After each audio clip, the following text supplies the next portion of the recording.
Daniel chapitre 1.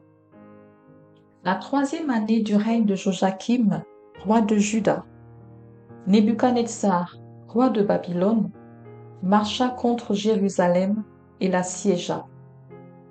Le Seigneur livra entre sa main Joachim, roi de Juda, et une partie des ustensiles de la maison de Dieu.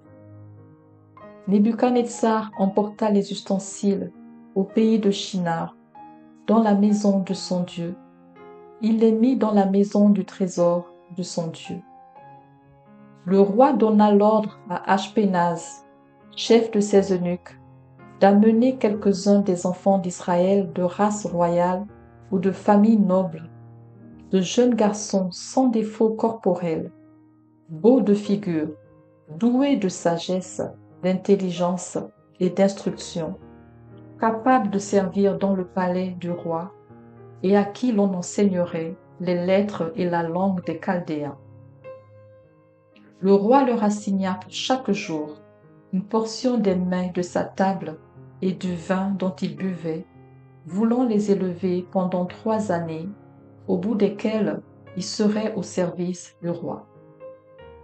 Il y avait parmi eux, d'entre les enfants de Juda, Daniel, Hanania, Michaël et Azaria.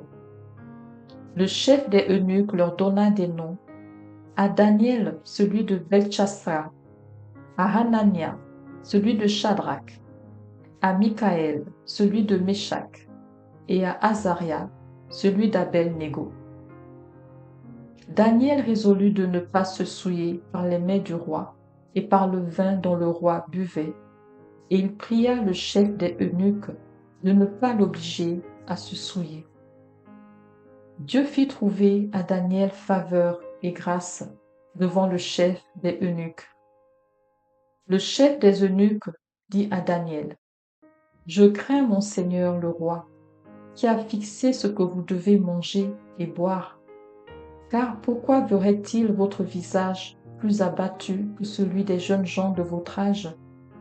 Vous exposeriez ma tête auprès du roi. » Alors Daniel dit à l'intendant à qui le chef des eunuques avait remis la surveillance de Daniel, de Hanania, de Michaël et d'Azaria: « Éprouve tes serviteurs pendant 10 jours, et qu'on nous donne des légumes à manger et de l'eau à boire.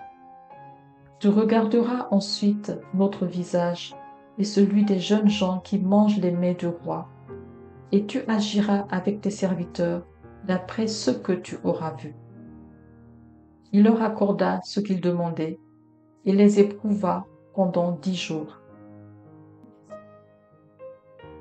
Au bout de 10 jours, ils avaient meilleur visage et plus d'embonpoint que tous les jeunes gens qui mangeaient les mets du roi. L'intendant emportait les mains et le vin qui leur était destiné, et il leur donnait des légumes.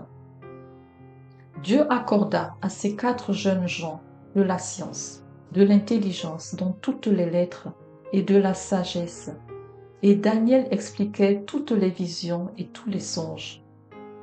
Au terme fixé par le roi pour qu'on les lui amenât, le chef des eunuques les présenta à Nebuchadnezzar. Le roi s'entretint avec eux, et parmi tous ces jeunes gens, il ne s'en trouva aucun comme Daniel, Hanania, Michaël et Azaria. Ils furent donc admis au service du roi. Sur tous les objets qui réclamaient de la sagesse et de l'intelligence, et sur lesquels le roi les interrogeait, il les trouvait 10 fois supérieurs à tous les magiciens et astrologues qui étaient dans tout son royaume. Ainsi fut Daniel jusqu'à la première année du roi Cyrus.